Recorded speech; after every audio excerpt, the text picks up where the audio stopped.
बच्चों को पहले से ही ये तय करना पड़ेगा कि मुझको किस तरफ जाना है। आजकल की जो शिक्षा व्यवस्था है और पहले की शिक्षा व्यवस्था जिससे आप पूरी तरह निकल कर आए, क्या अंतर देखते हैं? कि 2500 से ज्यादा कैरियर ऑप्शंस हैं। यस। और माँ बाप को ये चाहिए कि बच्चों के लिए किसी भी कैरियर काउंसलर का चुनाव करके उसकी काउंसलिंग कराएं जी। और एक बार नहीं, उसको कई फेज में कैरियर काउंसलिंग कराएं जिससे उस बच्चे को उस रास्ते पर ढाला जा सके। जी। कि क्या प्राइवेट स्पेस अपने माहौल को, अपने समय काल को समझने का बेहतर मौका देता है कंपैरेटिव टू सरकारी? प्राइवेट सेक्टर में इसकी पूरी की पूरी संभावना है, और जो कि सरकारी नौकरी में मुझे नहीं लगता कि आपके पास ये अवसर होगा कभी। जितने भी सॉफ्टवेयर इंजीनियर्स हैं वो 45 साल के बाद ही बुढ़े हो जाते हैं, वो सुखी नहीं रहते हैं। आप याद करिए कि बच्चा जब 6-7 वर्ष का हो जाता था तो चला जाता था गुरुकुल में, तो वर्ण की रचना गुरुजी गुरुकुल में ही करते थे। आईएएस होना, इंजीनियर होना या डॉक्टर होना अपने जीवन की सफलता नहीं है। मेरा ये मानना है कि किसी भी जगह से, किसी भी परिवेश से कोई भी व्यक्ति अपनी क्षमता के अनुसार आगे बढ़ सकता है। तो अभी एक भाई साहब हैं, उन्होंने 8-10 बीघे में अदरक की और हल्दी की खेती की। आप लोग यकीन नहीं करेंगे कि उस भाई साहब का, और वो एजुकेशनल बैकग्राउंड को ऐसा बहुत शानदार नहीं था कि एमएनसी से निकले, ये सब किया। 1 करोड़ रुपए से ज्यादा का प्रॉफिट अर्न किया है 1 साल में। क्या आज के समय में हम तय कर सकते हैं कि बच्चों का भविष्य करियर क्या होगा? एआई के आने से क्षमताएं बेटर होंगी और नौकरियां और मिलेंगी। इजराइल में वो लोग क्या करते हैं कि उन्होंने पानी पर शानदार काम किया है जी। वो अपने एग्रीकल्चरल प्रोडक्ट्स, एक डेजर्ट कंट्री अपने एग्रीकल्चरल प्रोडक्ट्स, फल फूल खाना एक्सपोर्ट करते कर रहे हैं। पूरे भारत में जाइए, विदेशों में जाइए, डेजर्ट को कन्वर्ट करिए, खेत बना दीजिए। वो समय आ गया, पहले जंगल काट के खेत बनते थे, अब डेजर्ट को जो है खेत बनाने का समय आ गया। यह भी कर सकते हैं। आपकी दुनिया उड़ने में नहीं है, आपकी दुनिया ठहर करके लोगों को बनाने में है।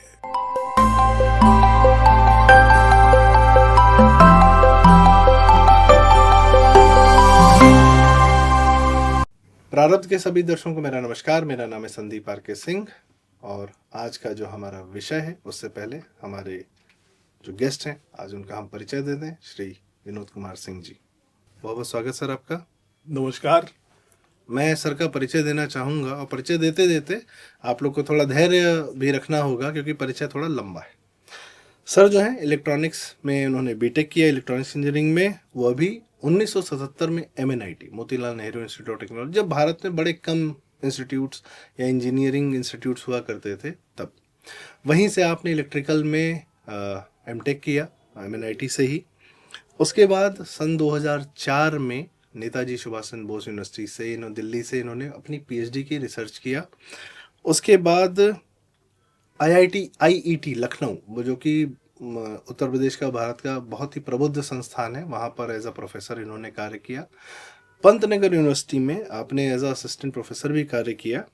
आप वाइस चांसलर रहे IIMT यूनिवर्सिटी, और उसके बाद महाराजा गंगा सिंह यूनिवर्सिटी बीकानेर के। और आजकल तो सबसे महत्वपूर्ण है, अपनी रिटायरमेंट के बाद भी लगातार एजुकेशन के क्षेत्र में कार्य कर रहे हैं, बच्चों की काउंसलिंग भी कर रहे हैं।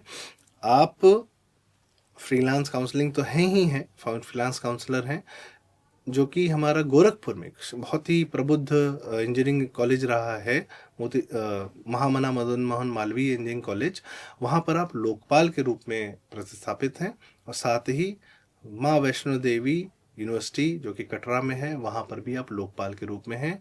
प्लस कई सारे प्राइवेट कॉलेजेस और यूनिवर्सिटीज़ में, प्राइवेट कॉलेजेस जब अपने आपको यूनिवर्सिटी की तरफ लेकर जाना चाहते हैं तो उसके वो सबसे पहले अगर किसी को एडवाइज़र के रूप में ढूंढते हैं तो श्री विनोद कुमार सिंह जी को। तो सर बहुत बहुत स्वागत है आपका। मेरा सौभाग्य कि मैं आज आपके साथ चर्चा में मतलब मुझे सौभाग्य मिला आपसे बात करने का। सर सबसे पहले तो मेरा पहला सवाल यह है कि आजकल की जो शिक्षा व्यवस्था है और पहले की शिक्षा व्यवस्था जिससे आप पूरी तरह निकल कर आए, क्या अंतर देखते हैं? बच्चों के लिए बड़ा आवश्यक है सर जानना। संदीप, चूंकि मेरी शिक्षा की शुरुआत तो आज से करीब 60 साल पहले हो चुकी थी। जी। उस समय की व्यवस्था और आज की व्यवस्था में जमीन आसमान का अंतर है। जब हम लोग पढ़ा करते थे तो उस समय बच्चों का कैरियर माँ बाप ही तय करते थे। मैं इस मामले में बहुत सौभाग्यशाली हूं कि मेरे माता पिता ने कभी भी मेरे कैरियर के लिए कोई इंटरफेयर नहीं किया और कैरियर मैंने अपने आप खुद चुना है। उस समय हम लोगों के पास केवल 2 तरह के कैरियर होते थे नॉर्मली, या तो आप इंजीनियर हो जाइए या आप डॉक्टर हो जाइए, और अगर ये दोनों नहीं हो पा रहे हैं तो आप यूनियन पब्लिक सर्विस कमीशन का एग्ज़ाम दे करके आईएएस, आईपीएस या कोई भी सरकारी नौकरी ले लीजिए। इन 3 व्यवस्थाओं के बाद फिर बड़ा मुश्किल होता था कि वो बच्चा सरवाइव करे कहीं। आज ऐसी स्थिति नहीं है। जहां तक सर्वाइवल की बात है, अब आपके पास 2500 से ज़्यादा कैरियर ऑप्शंस इस समय मौजूद हैं भारतवर्ष में, जिसमें आप बहुत ऊपर तक जा सकते हैं। इसलिए बच्चों को पहले से ही ये तय करना पड़ेगा कि मुझको किस तरफ जाना है, क्योंकि आप जानते हैं कि अगर आपने आधा इधर किया आधा उधर किया तो ये बड़ी ऐसी स्थिति हो जाती है कि आप नदी पार करना चाहते हैं और 2 नावों पर खड़े हो गए हैं, तो कब आप बीच में गिर जाएंगे आपको नहीं पता। तो ये आपको शुरू से ही तय करना पड़ेगा कि आप करना क्या चाहते हो। अब यहां मैं एक चीज बताऊंगा आपको कि अगर किसी लड़के की साइकोलॉजी का अध्ययन किया जाए, उसकी आदतों का अध्ययन किया जाए, तो उस अध्ययन के आधार पर उस बच्चे के पास 10-20 तरह के कैरियर ऑप्शंस हो जाते हैं और उनमें से कोई भी एक वो चूज करके आगे बढ़ सकता है। तो इसलिए जो आपने कहा कि पहले की शिक्षा व्यवस्था और आज की शिक्षा व्यवस्था में क्या अंतर है, तो ये बहुत घना अंतर है कि बच्चे अब चूज कर सकते हैं।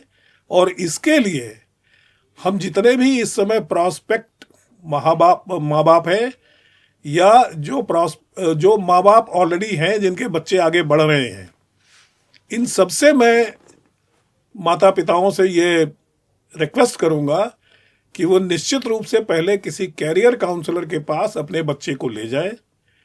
वो उस बच्चे का अध्ययन करके इनको प्रॉपर कैरियर ऑप्शंस देंगे, जिससे कि वे अपने बच्चे का कैरियर अच्छा भविष्य में बना सकेंगे। जी सर, आपने कहा कि माँ बाप को करियर काउंसलर के पास जाना चाहिए। जी। तो क्या इसमें यह होता है कि कई बार माँ बाप के अपने जो अधूरे सपने होते हैं, जैसे 70, 80, 90 के दशक में जो माँ बाप निकले, उनका समय काल अलग था, उस समय की परिस्थितियाँ अलग थीं, और उस समय में जो आप कह रहे हैं कि सिर्फ डॉक्टर, इंजीनियर या सरकारी अधिकारी हो जाना ही एक ड्रीम था, क्योंकि मैं जानता हूँ इस बात को कि उस समय और कुछ था भी नहीं। कोई नेहरू गांधी के ये जो सोशलिज्म पॉलिसी थी या लाइसेंस कोटा परमिट राज था या क्रोनी कैपिटलिज्म जो अपने चरम पर था, जी, उसमें 91 के बाद ही जब मार्केट खुला भारत का, यह सब लाइसेंस कोटा परमिट राज खत्म हुआ, तभी जाके लोगों को ऑप्शन मिलना शुरू हुआ। उससे पहले ऑप्शंस नहीं थे। और इस समय मैं नहीं समझता हूँ उसमें माँ बाप की कोई गलती थी, क्योंकि वही सब कुछ था, वही तयशुदा जिंदगी थी जिसमें वो देखते थे कि किसी अधिकारी के यहाँ या नेतागिरी में या कहीं पर इसी प्रकार से ही आपके जीवन का ग्रोथ हो सकता है। तो ठीक है, प्राइवेट स्पेस नहीं था, पर 90 के बाद प्राइवेट स्पेस अपने आप में बहुत फिर तेजी से आया। नरसिम्हा राव जी का काल था, अटल जी का काल था। 1991 से 2004 तक कम से कम हमने देखा प्राइवेट स्पेस में टेलीकॉम में रिवॉल्यूशन और हर प्रकार के टेक्नोलॉजिकल रिवॉल्यूशन हमने देखे। और उसके बाद NIT से 6 महीने का कोर्स किए हुए लोग सॉफ्टवेयर इंजीनियरिंग किया, बाहर चले गए। जो मौका मिला लोगों ने अपना भरपूर सदुपयोग किया। बाद में सॉफ्टवेयर इंजीनियरिंग भी अपने आप में एक कम से कम एक इज्जतदार करियर ऑप्शन हो गया। जी।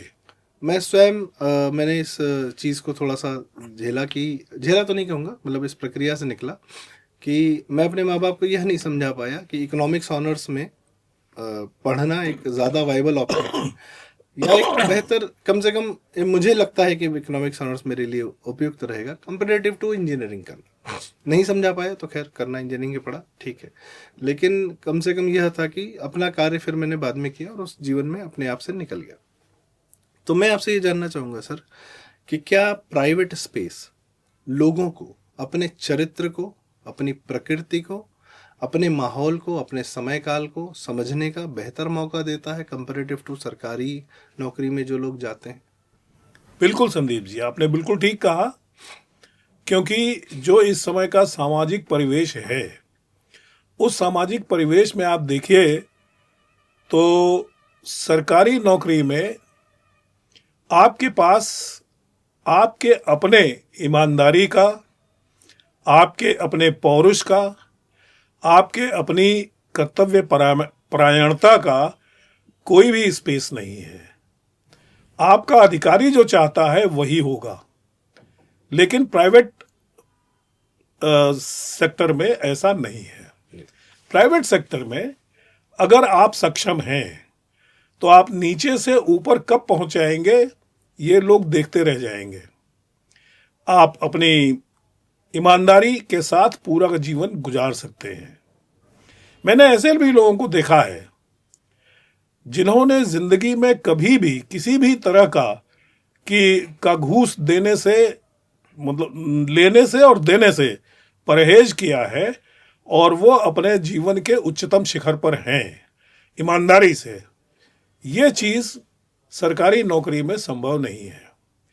मैं स्वयं इसका भुक्तभोगी रहा हूं, और इसीलिए मैंने आपको बता दूं कि जो आज यूपी पावर कारपोरेशन है, पहले इसका नाम इलेक्ट्रिसिटी बोर्ड हुआ करता था, यूपी इलेक्ट्रिसिटी बोर्ड, और 1977 में मेरी नौकरी लगी थी, और मैं देहरादून में ट्रेनिंग सेंटर था, एक उपवन होटल करके था उसी में, और जो हमारे इंस्ट्रक्टर थे अनफॉर्चुनेटली मेरे ही कॉलेज के सीनियर थे।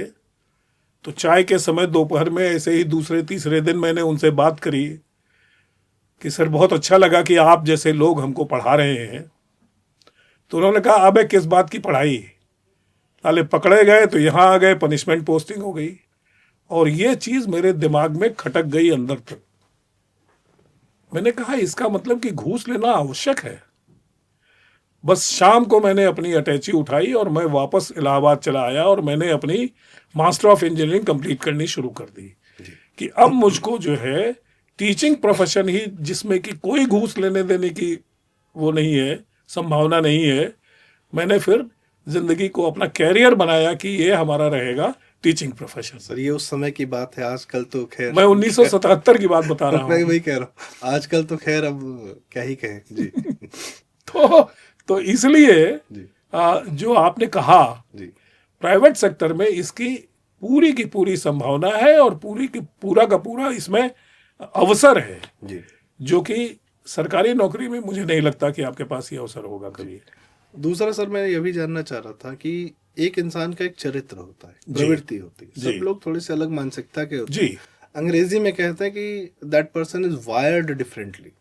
गॉड उनका तो गॉड चल रहा है, हमारे भगवान ने या ब्रह्म ने, जिसने भी एक प्रकृति दी है, एक अलग चरित्र दिया है। तो क्या शिक्षा व्यवस्था में इस चरित्र और प्रकृति को पहचानने की भी व्यवस्था है क्या हमारी शिक्षा व्यवस्था में, या हमारी जो आजकल की व्यवस्था है, या पहले की जो व्यवस्था थी, जो हमारी गुरुकुल परंपरा थी, उसमें कोई आप अंतर देखते हैं कि इस प्रकार से? बहुत बड़ा अंतर है संदीप। और क्या यह आवश्यक है सर? जी आवश्यक तो है जी। मैं स्वयं बताऊं आपको कि आजकल की शिक्षा व्यवस्था पूर्णतया इकोनॉमिक आधारित हो गई है। आप एक सक्सेसफुल तब माने जाते हो जब आप बहुत पैसा कमाते हो। आप कभी भी समाज में जाइए, एक दूसरे के यहाँ, आपके परिवार में आपके जो रिश्तेदार हैं वो लोग देखते होंगे या कहते होंगे कभी आपको कि अरे बुआ जी का बेटा मालूम है उसने आईआईटी बॉम्बे से बीटेक किया था और उसको 70 लाख रुपए की नौकरी मिली है और वो अमेरिका में रह रहा है। मतलब उनकी खुशी का जो पैमाना है वो 70 लाख रुपए है। सर वो खुशी क्षणभंगुर होती है, वही इसीलिए मैं क्योंकि आ रहा उसी हूँ। परिवार को जब बच्चे की आवश्यकता होती है तब वो नहीं तो वो होता है। पहुंच नहीं होता। मैं यही आ रहा हूँ जी कि लेकिन उस बच्चे की अपनी खुशी जो 70 लाख पा रहा है, उनको ये नहीं पता है कि मैं संदीप जी आपको बता दूं, जितने भी सॉफ्टवेयर इंजीनियर्स हैं वो 45 साल के बाद ही बुढ़े हो जाते हैं, क्योंकि उनकी मानसिकता, उनका कार्य करने का स्टाइल उनको बुढ़ा बना देता है। वो सुखी नहीं रहते हैं, क्योंकि अगर आप स्वस्थ नहीं है शरीर से, मन से, स्पिरिचुअलिटी से, तो आप सुखी नहीं हैं। तो पैसा इंपॉर्टेंट है या सुख इंपॉर्टेंट है, ये हमको स्वयं में निर्धारित करना पड़ेगा, पहली चीज। तो इसलिए इस शिक्षा व्यवस्था में जो मॉडर्न एजुकेशन सिस्टम है, इसमें जो है ये संभावना एकदम नहीं है। आपने एक चीज और कहा कि गुरुकुल में क्या था। जी आप याद करिए कि बच्चा जब 6-7 वर्ष का हो जाता था तो चला जाता था गुरुकुल में, और गुरु माँ के साथ, गुरु जी के साथ वो 24 घंटे रहता था। वो उनकी संतान नहीं थे, लेकिन उनको उनका कैरियर बनाना था।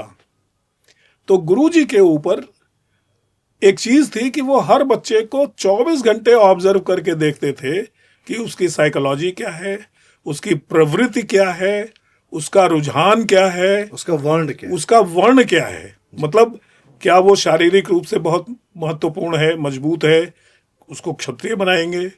अगर वो मानसिक रूप से और दिमागी रूप से बहुत मजबूत है और बढ़िया है तो ब्राह्मण बनाएंगे। अगर वो इकोनॉमिकली या इकोनॉमिक्स में, कॉमर्स में और गणित में, इसमें सब में बहुत अच्छा है तो उसको वैश्य बनाएंगे। और अगर उसने केवल ऑर्डर्स मानने के लिए ही अपने आप को बना लिया है तो उसको वो शूद्र बनाएंगे। तो वर्ण की रचना गुरु जी गुरुकुल में ही करते थे। कोई भी आदमी अपने घर से क्षत्रिय, वैश्य, ब्राह्मण होके नहीं आता था। ये जो मॉडर्न कॉन्सेप्ट ने हमारे राजनीतिज्ञों ने कर दिया है, ये बहुत गलत किया है। तो ये व्यवस्था अब मॉडर्न एजुकेशन, और इसमें कहीं कोई ऊपर नीचे नहीं था, सबकी अपनी योगदान थे। ब्राह्मण भी गरीब होते हैं जी, शूद्र हमारे यहाँ वैश्य राजा हुए हैं जी, क्षत्रिय तो खैर भाई क्षत्रिय भी फॉलो करते हैं ऑर्डर्स, और शूद्र भी राजा हुए हैं जिन्होंने आगे बढ़कर कार्य किया। बिजली पासी आपके लखनऊ में ही है। बिजली पासी किला जी जी, पूरा किला है जी, देखने योग्य है। कभी लखनऊ में आइए तो बिजली पासी का 1000 साल पुराना किला। तो खैर वो व्यवस्था, हम जातियां अलग थी, वर्ण अलग था, तो प्रवृत्ति पहचानना बड़ा आवश्यक है। आप ये कह रहे हैं सर? जी बिल्कुल, प्रवृत्ति अगर पहचानेंगे। कोई उदाहरण सर आपके पास? ऐसे बहुत लोग हैं, मैं आपको बताता हूँ जी। वाराणसी से गोरखपुर, जौनपुर आप चलिए तो एक रास्ते में जगह पड़ती है फूलपुर।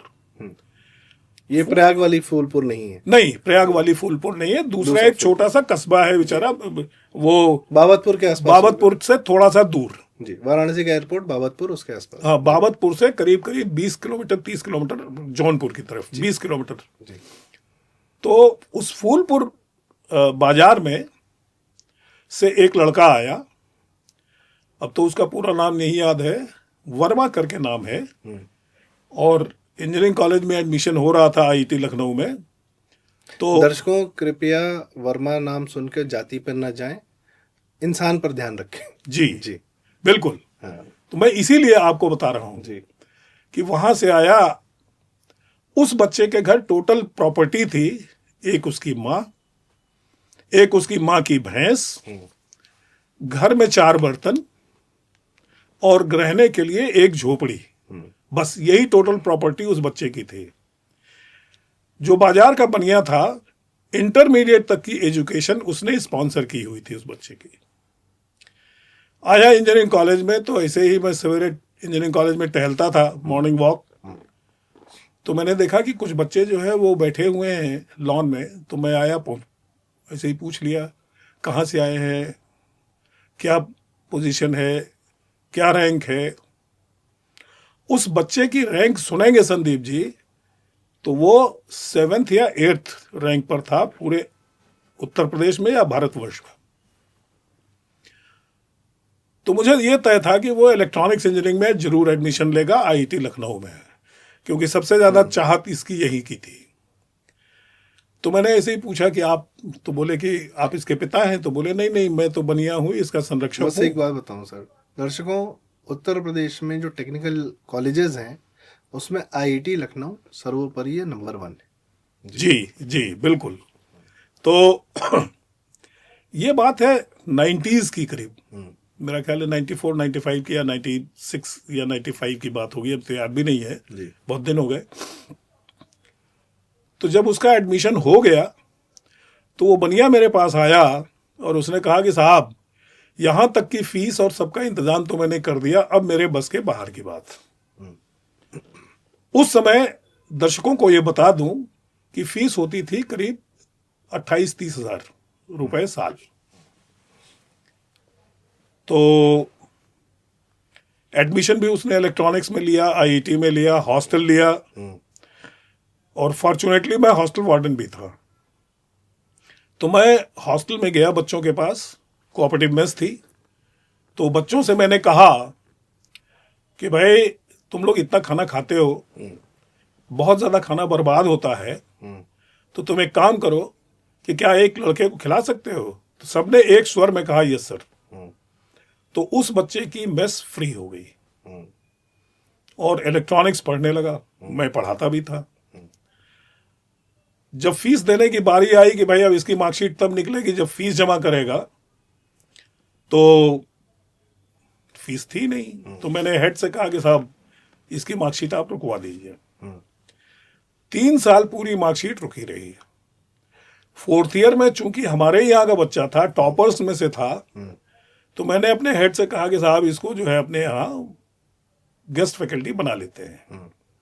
तो बोले बिना डिग्री के? हमने कहा साहब अपना ही बच्चा है, आप अच्छी तरह से जानते हैं कि हम इसको मार्कशीट रुकी तो है लेकिन देख तो रहे हैं, देख तो रहे ही हैं। जी। तो वो एम्प्लॉय हो गया जी। जब तनख्वाह मिली तब उसने धीरे धीरे करके फीस जमा कर दी जी। और उसको डिग्रीज मिल गई। तो एक पत्र आया, अब याद आ गया है, वो इंडियन टेलीफोन इंडस्ट्रीज से आया था, आईटीआई से जी। और पर्टिकुलरली वो पोस्ट जो है वो ओबीसी के लिए थी और केवल 1 वर्ष की कॉन्ट्रैक्चुअल पोस्ट थी। तो मैंने उससे कहा कि तुम यहाँ अप्लाई कर दो। उसने अप्लाई कर दिया, अच्छा लड़का था, सिलेक्शन भी हो गया। और आपको एक अच्छी बात बताऊं, ईश्वर उन्हीं के साथ होता है जो अच्छे लोग होते हैं, जो पुरुषार्थ करते हैं। तो जब तक वो ज्वाइन करता, वो कॉन्ट्रैक्चुअल पोस्ट रेगुलर पोस्ट में कन्वर्ट हो गई। वो बेंगलोर जाने लगा। तो मैंने उसको कहा कि बेटा तेरी माँ ने यहां तक पहुंचाया है भैंस का दूध बेच करके, तो इसलिए अब तू अपनी माँ को साथ ले जा। तो इस तरह से बच्चों का कैरियर बनता है, बिगड़ता है जी। कैरियर बच्चे में क्षमता थी, प्रतिभा थी, उसने बनाया। सर एक छोटा उदाहरण मेरे पास भी है जी।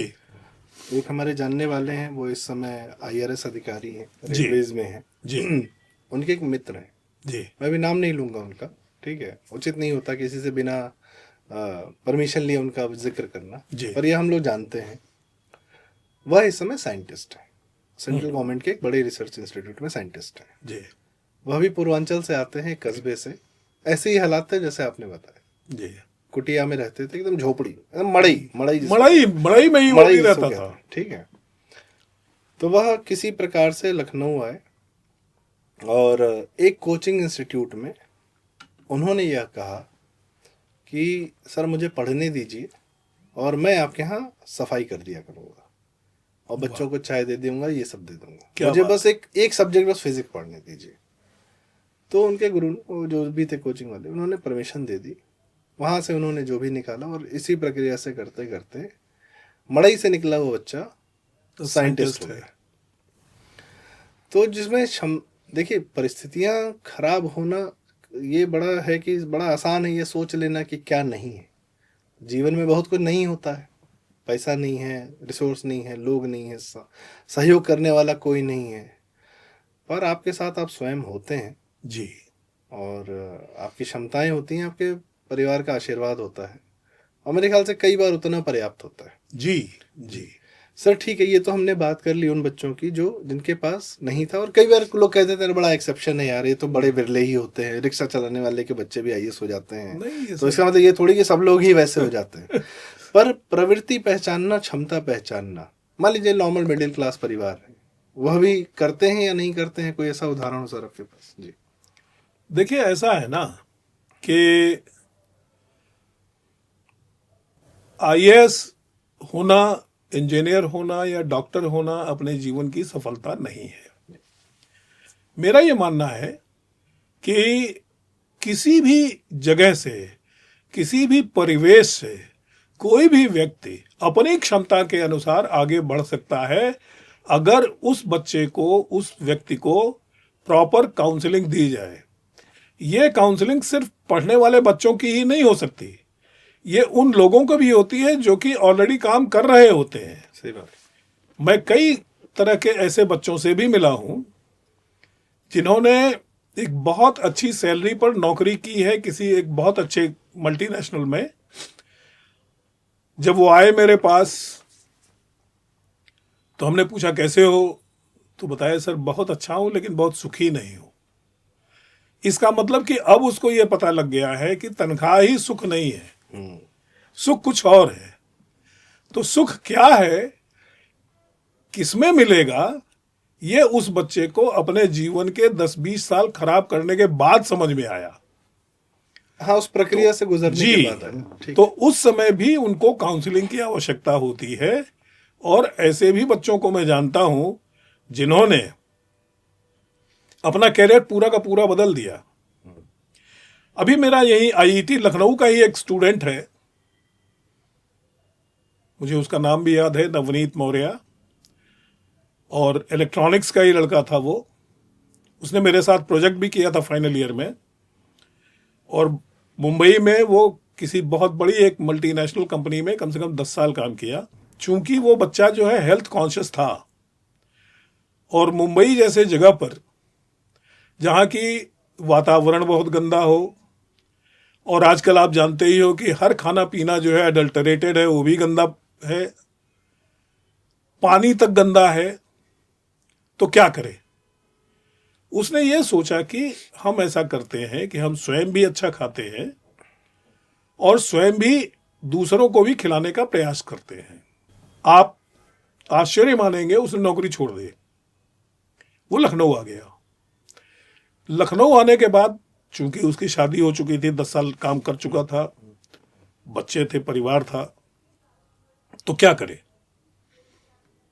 तो आपको याद होगा कि एक एचबीटीआई कानपुर का जो लड़का था, अलक पांडे, जिसने फिजिक्स वाला शुरू किया था, तो उस फिजिक्स वाला में उसने कोचिंग पढ़ाना शुरू किया, and he prove to be one of the best teachers at Lucknow. फिर उसने देखा कि यार ये तो पढ़ाने में हमको सुबह से शाम हो जाती है, तो मैं अपना काम कब करूंगा। तो उसने उस कोचिंग वाले से कहा कि भाई देख, मुझको जो है तुम एडमिनिस्ट्रेटिव ऑफिसर की नौकरी दे दो, और थोड़े पैसे कम होंगे चलेगा, हमारा काम चलता रहेगा। और उसने वो सब करके फिर उसने इटौजा के पास सीतापुर रोड पर करीब 5-6 बीघे जमीन लीज पे ली, और देसी साहिवाल गाय उसने पाली। उसने उसका दूध निकाला, शुद्ध दूध, ऑर्गेनिक टाइप का, लोगों को देना शुरू किया, खुद अपने घर में लिया, उसकी दही बनाई, मट्ठा बनाया, खुद लिया, उसका घी बनाया, A2 काऊ मिल्क जो कि आजकल बहुत मशहूर है, वो बनाया, उसने बेचा, थोड़ा शुरुआत किया। अब उसकी बाजार में एक साख बन चुकी है। तो कहाँ बच्चा मल्टीनेशनल में काम करता था और कहाँ वो दूध घी दही बेच रहा है। और आपको आश्चर्य होगा कि अभी मुझको मिला था, तो मैंने कहा बेटा दूध दही और घी हमारे घर भी हमको दिया करो, I am also one of the customer, आता है मेरे घर। और हमारे बच्चों ने सबने उसको बहुत पसंद किया, उस घी को भी, दूध को भी। दर्शकों में बताऊं आपको कि अगर ये इस प्रकार के घी का लखनऊ में 2-3 लोग कर रहे हैं, आपने बताया नवनीत मौर्य जी, जी, एक और शैलेंद्र सिंह जी हैं, शैलेंद्र सिंह भी है। हाँ उन्होंने भी फार्म खोला है, वो डिप्टी एसपी रहे, और आप लोग को याद होगा मुख्तार अंसारी के एलएमजी केस में उन्होंने फिर नौकरी छोड़ी, जी, फिर उन्होंने भी यही साहिवाल गाय और देसी गाय पालकर ये कार्य किया। अगर आपको एक बार उस घी की लत लग गई तो फिर आपको बाजार में कुछ और समझ में नहीं आएगा, आपको लगेगा सब नकली है, जी, यही शुद्ध है। जी। जी चूंकि बच्चों के लिए बहुत आवश्यक है वो। सबके लिए आवश्यक है, बुड्ढों के लिए भी, हमारे जैसे सीनियर सिटीजन के लिए भी बहुत जरूरी है, जी जिनको भूलने की प्रक्रिया शुरू हो जाती है, जी उससे आपकी याददाश्त बहुत अच्छी रहती है। जी चूंकि जब हम लोग, हमारे पिताजी जो है यूपी गवर्नमेंट में ऑफिसर थे, तो हम लोगों को घर मिलते थे, तो गाय या भैंस हमारे घर पे ही रहती थी। तो उस तरह का जिसको A2 मिल्क कहा जा रहा है, A2 घी, वो घर में था। वो हमारे घर में हम बचपन से खाते आ रहे थे। जी। तो वो टेस्ट रीडेवलप हुआ है, मेरा ख्याल है कि करीब 30-35 साल के बाद। तो भोजन के क्षेत्र में भी बड़ी सारी संभावनाएं हैं। जी खेती में अभी मेरे हाल फिलहाल में जानकारी में आया कि महाराजगंज के आगे जी, जगह है, फिर नाम नहीं लूंगा क्योंकि अच्छा नहीं बस लगता। नहीं सर, नाम लेने से क्या होता है ना, व्यक्तिगत उदाहरण होता है। मैं इसको सबके लिए ओपन कर रहा हूँ, जी, ये सबके लिए। तो अभी एक भाई साहब हैं, उन्होंने 8-10 बीघे में अदरक की और हल्दी की खेती की। आप लोग यकीन नहीं करेंगे कि उस भाई साहब का, और वो एजुकेशनल बैकग्राउंड को ऐसा बहुत शानदार नहीं था कि एमएनसी से निकले, ये सब किया। 1 करोड़ रुपए से ज्यादा का प्रॉफिट अर्न किया है 1 साल में, इन्हीं सब पर ईयर, बताइए। तो बड़े बड़े नौकरी वाले क्या करेंगे जो ये लोग कर रहे हैं। जी, ठीक है, तो यह भी भोजन भी एक शुद्ध भोजन बहुत एक बड़ी क्या कहते हैं, खासकर उत्तर प्रदेश में, हाँ आवश्यकता है, और एक बहुत बड़ा बिजनेस अपॉर्चुनिटी, बहुत बड़ा कैरियर ऑप्शन है, कैरियर ऑप्शन। जी जी, यही मैं कह रहा हूँ कि जो मैंने आपको पहले भी बताया कि 2500 से ज्यादा कैरियर ऑप्शंस हैं। यस, और माँ बाप को ये चाहिए कि बच्चों के लिए किसी भी कैरियर काउंसलर का चुनाव करके उसकी काउंसलिंग कराएं, जी, और एक बार नहीं, उसको कई फेज में कैरियर काउंसलिंग कराएं, जिससे उस बच्चे को उस रास्ते पर ढाला जा सके। जी सर, मेरे एक जानने वाले हैं जी, वो भी मैं उदाहरण इसलिए दे रहा हूँ दर्शकों, क्योंकि एक उदाहरण और एक क्षेत्र से उदाहरण पर्याप्त नहीं है। ठीक है, वह जो है, जैसे होता है ना सर, कि उन्होंने कहा कि मैं सरकारी नौकरी नहीं करूँ। 90 के दशक में उन्होंने ये सोच लिया, उनके माता पिता ने, उनके सास ससुर ने, शादी वादी हो गई थी, तो कहा कि अरे नहीं सरकारी नौकरी करो। माता पिता भी गलत नहीं थे, सास ससुर भी गलत नहीं, उन्होंने जो जीवन में देखा था वही कह रहे थे, तब भविष्य यही दिखता था। उन्होंने एक मेडिकल कंपनी में एज अ मेडिकल रिप्रेजेंटेटिव, सबसे नीचे का कार्य होता है, वह उन्होंने चुना, और बहुत गालियां खाई। खैर ठीक है, वो अपनी राह पर लगे रहे, मेहनत किया। 10 साल में उसी कंपनी के बिजनेस एट इंडिया हो गए, 10 साल के अंदर। वाह। और फिर 5 साल उसी पद पर कार्य किया, बिजनेस एट इंडिया के पद पर, और उसके बाद फिर 2007-8-9 में अपनी कंपनी खोली। और आज की डेट में दुनिया के बड़े बड़े फर्म जो हैं उनकी कंपनी में इन्वेस्ट करते हैं, और बहुत शानदार लाइफ। और उसके बाद उन्होंने न सिर्फ अपना जीवन बनाया, 4000 से ज़्यादा एम्प्लॉयज़ हैं उनकी कंपनी में, और क्या कहते हैं, पूरे भारत भर में है, पूरे विदेशों में भी कार्य है उनका। तो कहने का मतलब है कि क्षमता हो, और तो यह मायने नहीं रखता है कि आप प्राइवेट में हैं या आप कहाँ हैं, आप उस माहौल में रहिए जहां पर आपको अपनी क्षमताएं विकसित करने का पूरा मौका मिले। ये आप उस माहौल में कम से कम रहिए, और जो लोग आपकी क्षमताओं को विकसित होने में बाधा बन रहे हैं, तो प्राइवेट स्पेस में ये छूट होती है कि आप उससे हटके दूसरा कर सकते हैं, आप अपनी टीम बना सकते हैं, आप उन लोग के साथ कार्य कर सकते हैं जो आपकी मानसिकता से परिचित हो, मैच करते हैं। तो यह बड़ा आवश्यक है कि, और आज के समय सर, मैं अब आज की बात पर आता हूं। बिल्कुल, AI समिट हो रहा है, AI टूल्स की बात हो रही है। बच्चे ही जो है 10 साल के बच्चे कोडिंग कर रहे हैं, या पहले करते थे। और मैं तो एक ऐसे इंसान को जानता हूँ, फिर उदाहरण, कि जिन्होंने जो है पूरी अपनी शिक्षा भी कंप्लीट नहीं की, जिसको कंप्लीशन कहा जाता है। मेरी जानकारी में वो आम शिक्षितों से बहुत ज़्यादा शिक्षित हैं, उन्होंने स्वयं को एजुकेट किया है, 12वीं पास करके वो एक ऐसी आईटी कंपनी रन करते हैं जिससे क्लाइंट्स जो हैं भारत में बड़ी बड़ी कंपनियां हैं, क्योंकि वो स्वयं को उन्होंने किया है। एक अमेरिका से भी जानकारी में हमारे हाल फिलहाल में आए, जिन्होंने सैन फ्रांसिस्को में अपना पूरा एनआईटी का कोर्स किया था यहाँ से, और फिर सॉफ्टवेयर में चले गए, एआई टूल्स डेवलप करते हैं, और सर वो अमेरिका से अपने परिवार सहित वापस आ गए हैं। बरेली के आगे उनका फार्म है, तो ये फार्मिंग का भी कार्य करते हैं, और उनकी कंपनी के क्लाइंट जो हैं फॉर्च्यून 500 की 14 कंपनीज हैं। बताइए। और रहते वो बरेली के आगे।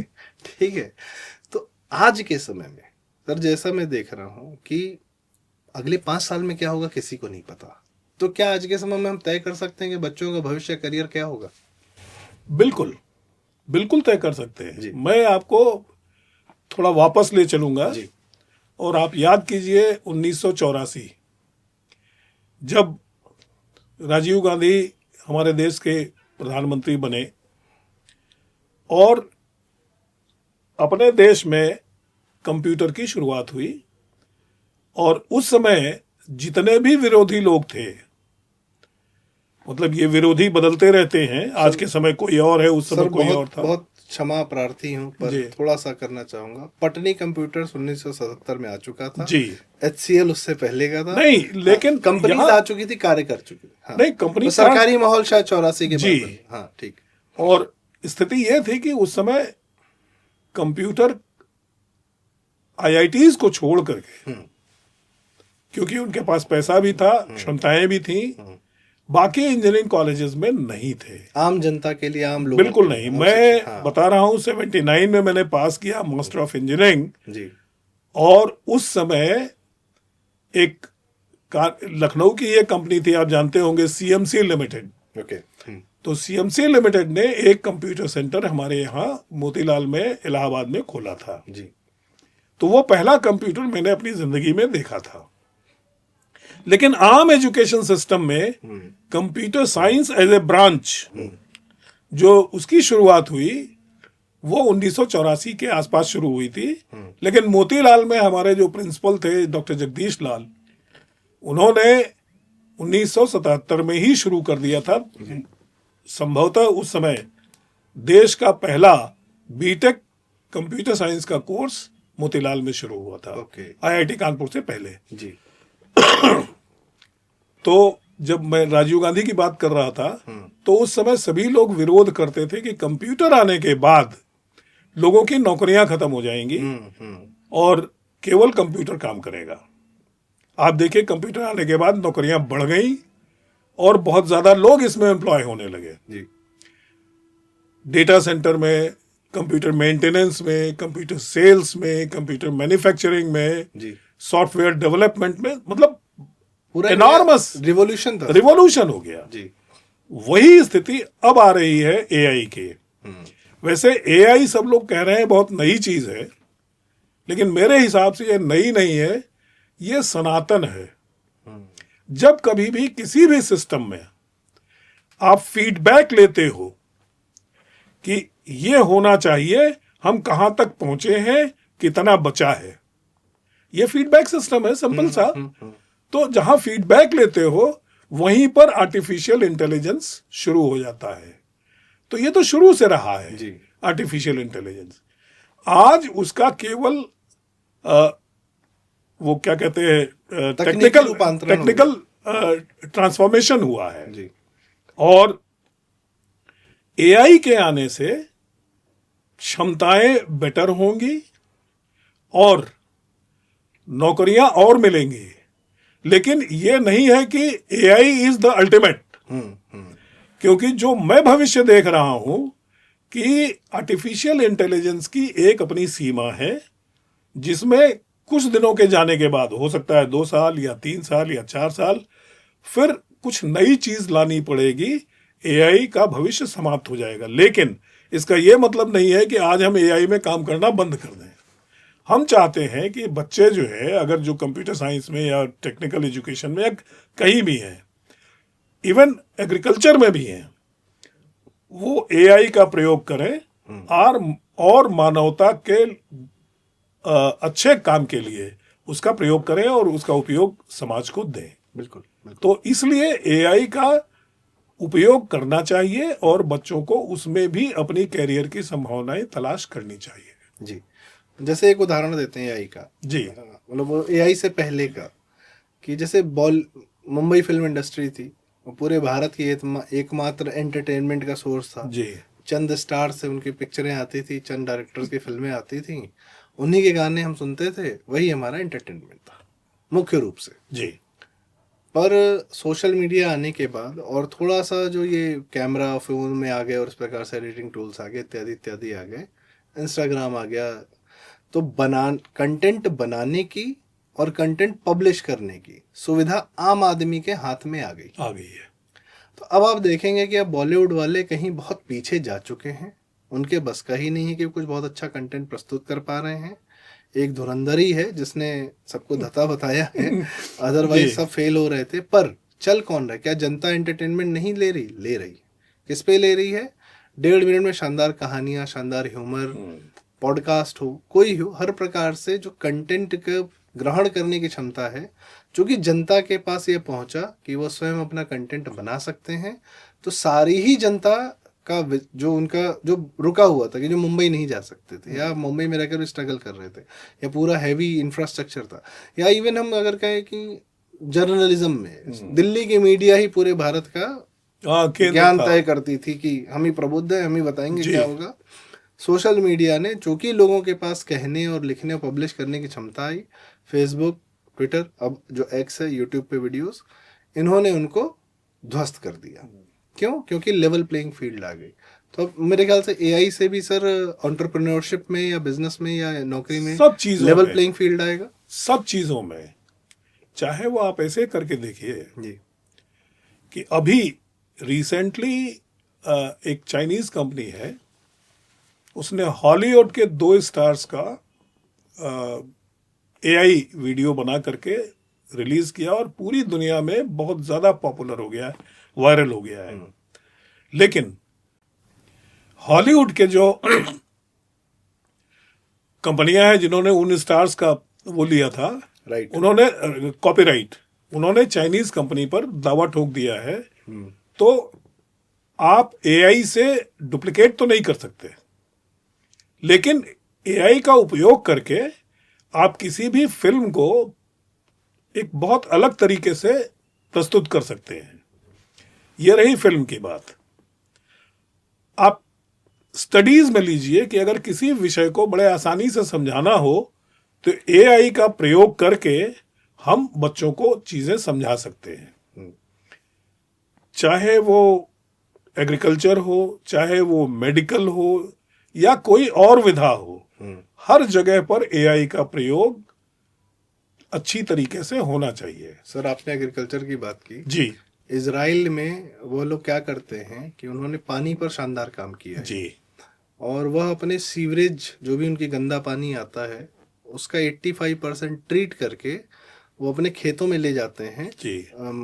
डेजर्ट को उन्होंने बनाया हुआ है पूरा। अरे वो तो ओएसिस हो गया। हाँ, ओएसिस हो गया। उन्होंने खेती का, और एआई के माध्यम से उन्होंने हर पेड़ को कितना पानी चाहिए, हर पेड़ की कितनी न्यूट्रिएंट की आवश्यकता है, ये उनके सेंसर्स हैं, ड्रोन्स हैं, उड़ते हैं, देखते हैं, और उसके बाद यह कि किस पेड़ को कितनी मात्रा में क्या जाना चाहिए यह तय करते हैं, ताकि पानी की कमी है तो कितना जाना। हमारे यहाँ ये नहीं कि मोटर चला दिया, सोलर पंप चला दिया, पूरा खेत में पानी भर गया, पंपिंग सेट चला दिया। तो खैर हम वो कर सकते हैं, क्योंकि हमारे यहाँ पानी, नदियाँ हैं, सब हैं, हम कर सकते हैं, कोई दिक्कत नहीं। पर वो नहीं कर सकते।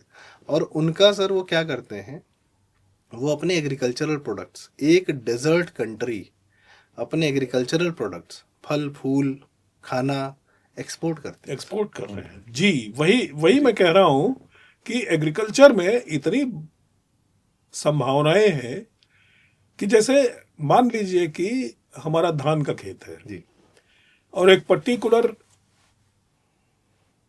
रोग उस खेत में लगा हुआ है, कहीं कोने में, थोड़ी जगह पर। लेकिन हमारा किसान क्या करता है, पूरे खेत पर वो दवा छिड़कता है।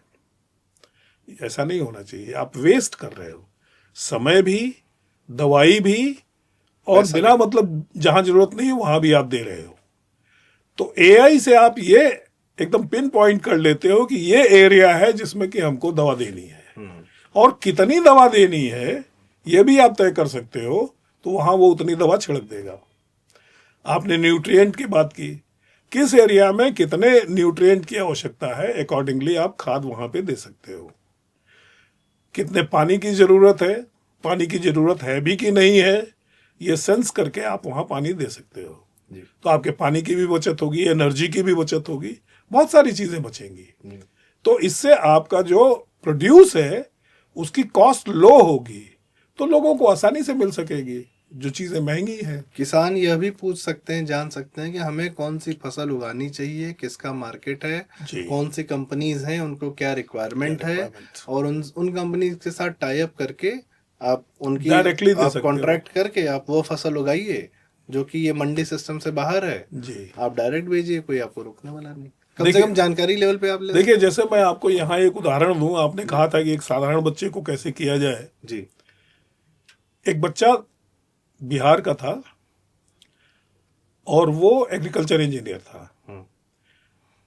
चूंकि एग्री बिजनेस में कोई एडमिशन नहीं लेता था, तो एग्री बिजनेस जब IIM अहमदाबाद ने शुरू किया तो उसने एग्री बिजनेस में एडमिशन ले लिया और वहां से MBA किया। लोगों को एग्री बिजनेस में, मल्टीनेशनल्स में बहुत पैसे मिलते थे, करोड़ों की सैलरी मिलती थी साल भर में। उसने सब छोड़ करके, चूंकि वो बिहार का था, संस्कारों से जुड़ा हुआ था, तो अपने माँ बाप के पास आ गया और उसने सब्जी बेचना शुरू किया पटना में। आपने सुना भी होगा या सोशल मीडिया पे आया भी होगा। उस लड़के ने सबसे पहले 4-5 रिक्शे लेकर के लोगों को एम्प्लॉय किया, सब्जी मार्केट से खरीद करके बेचा। फिर जो आपने कहा ना कि अच्छी चीजें लोगों को खाने के लिए नहीं है, तो उसने आसपास के जो किसान थे उनके पास गया। उसने कहा कि भाई देखो, आप ऑर्गेनिक खेती करो तो हम आपका सारा प्रोड्यूस ले लेंगे, जो कि AI करता, वो उसने खुद किया। और वहां से सब्जियां उगा करके वो लेता है। पटना में केवल 700 रिक्शे हैं उसके, मतलब 700 लोगों को इसने एम्प्लॉय किया।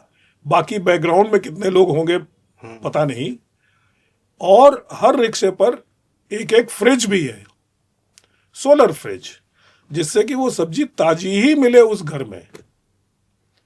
और इतने लोगों को एम्प्लॉय करके, अब आप इससे सोच लीजिए वो क्या पैसा कमाता होगा। सर, इस आदमी को तत्काल प्रभाव से लखनऊ लाने की आवश्यकता है ताकि इनकी सर्विसेज हम भी ले सकें, या पूरा इनका जो फ्रेंचाइज मॉडल नहीं, ये चीजें हमारे यंगस्टर्स को सोचने की और समझने की आवश्यकता है। यंगस्टर्स, जीवन सिर्फ मुंबई, दिल्ली, कलकत्ता, बेंगलोर, चेन्नई में नहीं है, जीवन उसके बाहर है।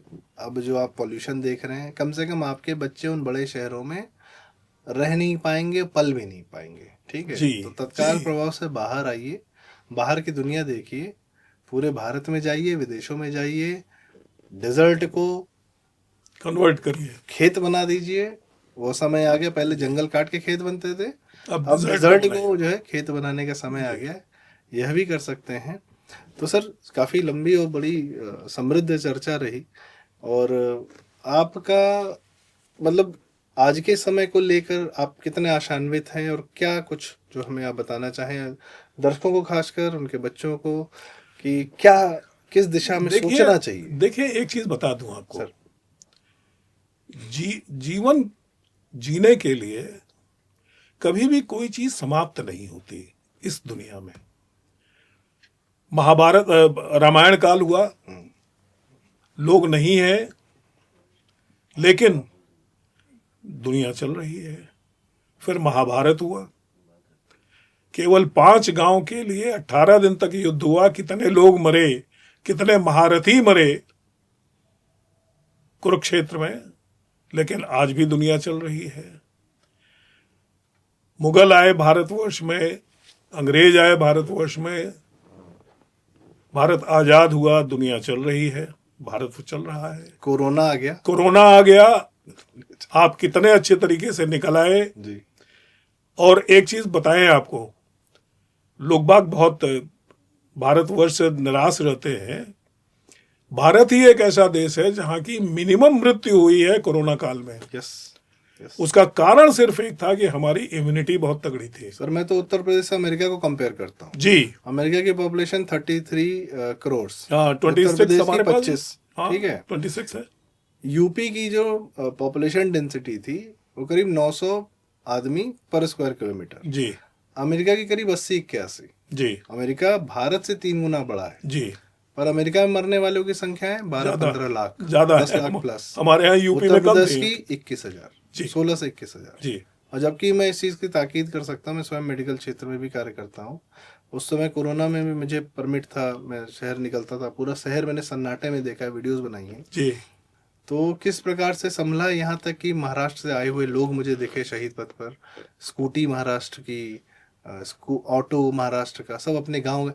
जब मुसीबत पड़ी सब अपने गांव गए, जी अपनी धरती, अपने माँ बाप, अपने जी परिवार के पास वापस जी। गए। जब इतनी बड़ी विपदा आई तो विपदा आने से पहले परिवार और अपनी भूमि पर लौट आए, बेहतर रहेगा। और उन्हीं के साथ कार्य करें, जी उन्हीं के साथ कार्य करें।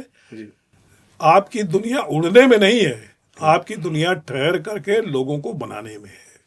तो सर, ये सारी बातें तो हुई, हमने काफ़ी ज़्यादा थ्योरेटिकल बातें की और कई उदाहरण दिए, पर जो हमारे बच्चे निकल रहे हैं एजुकेशन इंस्टीट्यूट से, प्राइवेट यूनिवर्सिटी से निकल रहे हैं, क्योंकि ठीक है प्राइवेट यूनिवर्सिटीज़ और सरकारी यूनिवर्सिटीज़, सरकारी इतने कॉलेजेस बन नहीं सकते, प्राइवेट स्पेस में भी एजुकेशन है, होनी भी चाहिए, उसके अपने आयाम हैं, अपने मतलब हैं।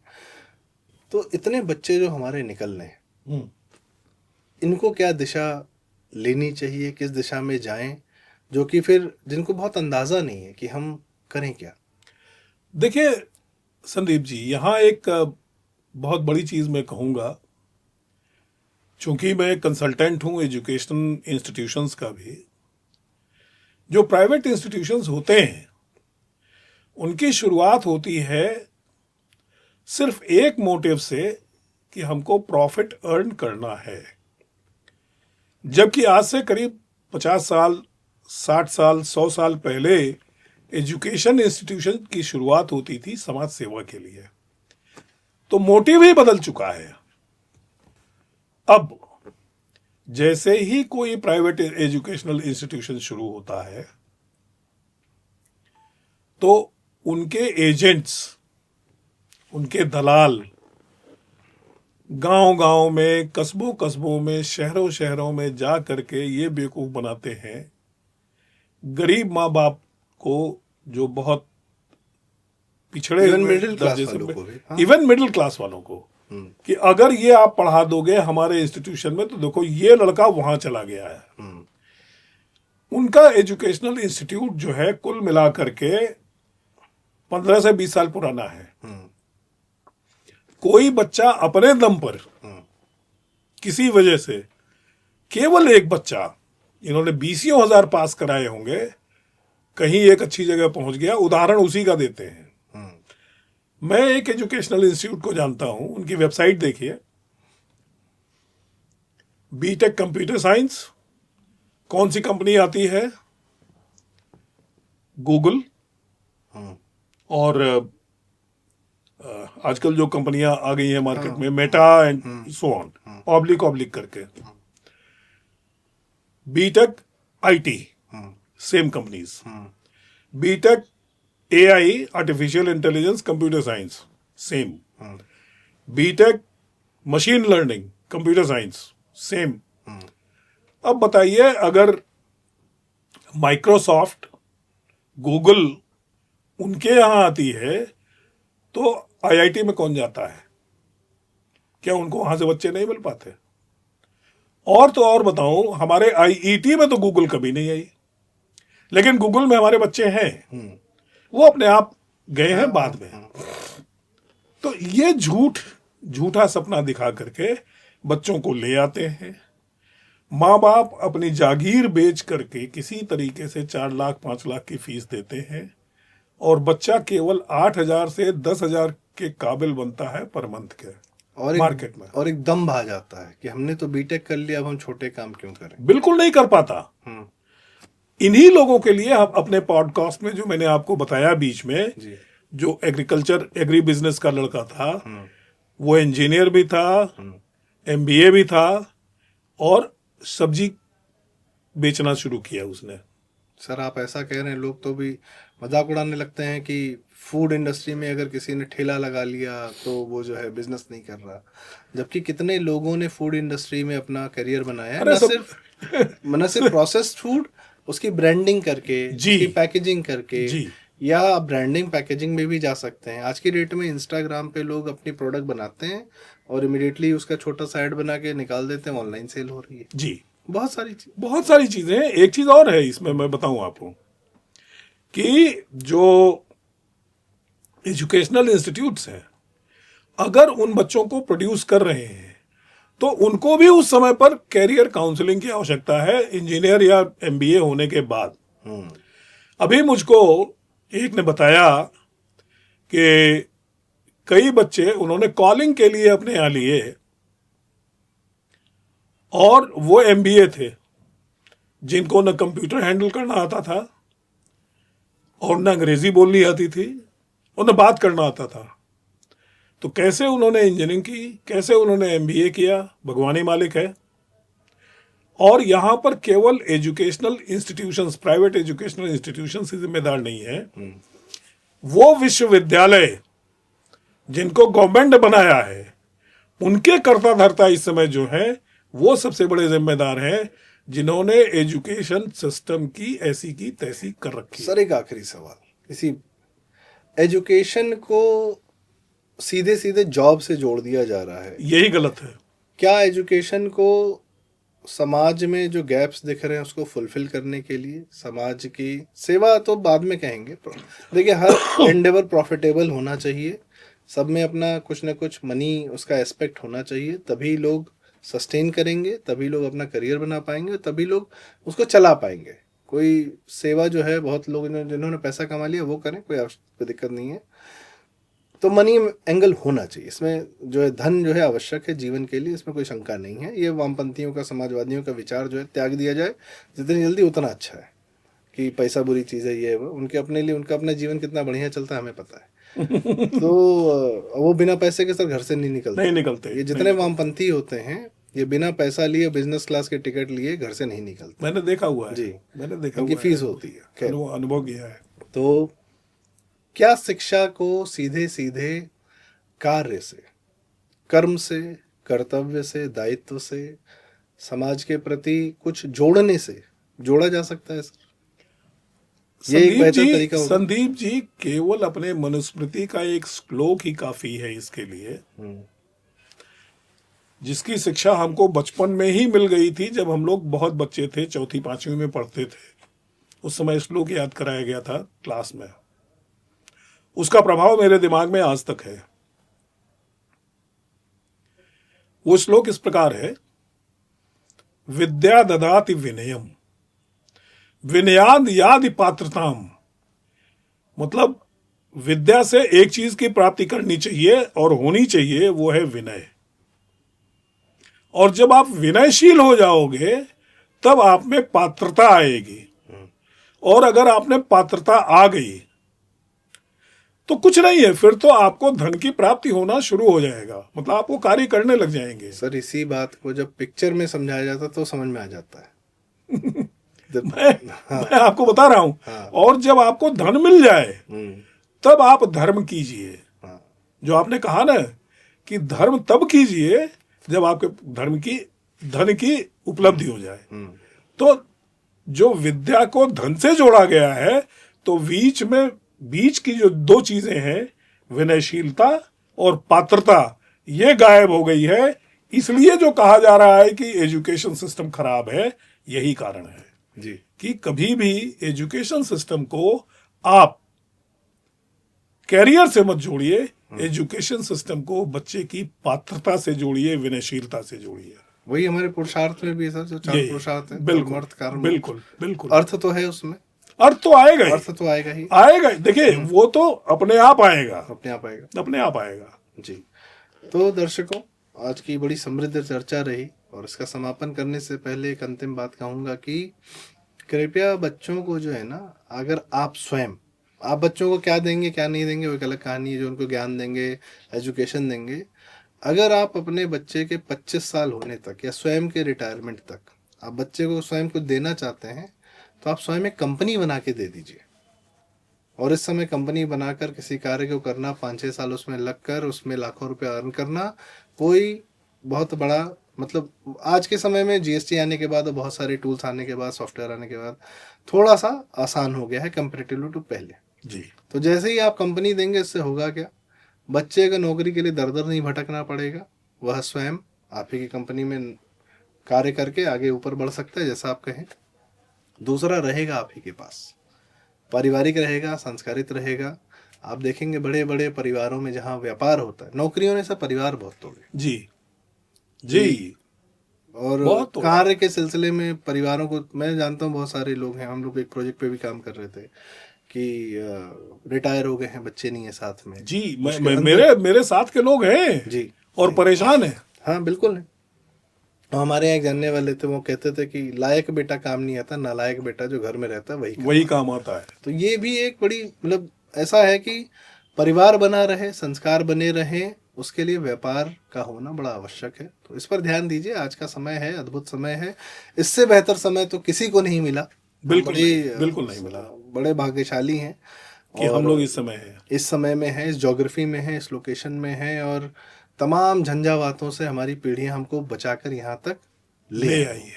अयोध्या में ही सर अभी रिपोर्ट आई IIM लखनऊ की कि 22 जनवरी 2022 के बाद, आज 22 जनवरी 2024 के बाद 2 साल के अंदर ही 4 लाख करोड़ का अयोध्या जो है, अयोध्या जी बिजनेस कर चुकी हैं। transaction हुआ 25,000 करोड़ से ज्यादा का टैक्स गवर्नमेंट को दे चुकी हैं जी। और हजारों लोगों को पाल रही हैं, पोस रही हैं। और उसी में वाराणसी भी है और यह भी है। और स्किल्ड हो, नॉन स्किल्ड हो, लोग शादी ब्याह को बड़ा ना कहते हैं, अरे बहुत पैसा खर्चा करते हैं लोग। भाई साहब, नॉन स्किल्ड लोगों के लिए जो सबसे बड़ा एम्प्लॉयमेंट स्कीम है वो भारत का विवाह पर। विवाह। तो कृपया यह न कहें कि बहुत पैसा खर्चा हो रहा है, वो पैसा किसी न किसी के जेब में ही जा रहा है। ठीक है, तो निश्चिंत रहिए, बहुत चिंता आप उससे क्या कमा सकते हैं, जाइए आगे कमाइए।